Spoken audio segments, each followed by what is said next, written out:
অসহ্য তাপদাহের পরে শিলিগুড়িতে বৃষ্টি, স্বস্তি সাধারণ মানুষের। গত কয়েকদিন ধরে নাগালের বাইরে চলে যাচ্ছিল তাপপ্রবাহ। মানুষ গরম সহ্য করতে পারছিলেন না। দিনের বেলায় তাপমাত্রা বেড়ে 39 থেকে 41 ডিগ্রিতে চলে গেছে। রাতেও কম ছিল না তাপমাত্রা।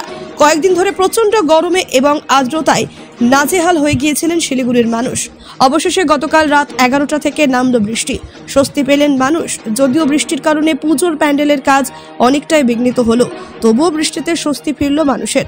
আবহাওয়া দপ্তরের কাছ থেকে পাওয়ার খবরে জানা যায়, আগামী কয়েকদিন শিলিগুড়ি সহ গোটা উত্তরবঙ্গে হালকা থেকে ভারী বৃষ্টিপাতের সম্ভাবনা আছে।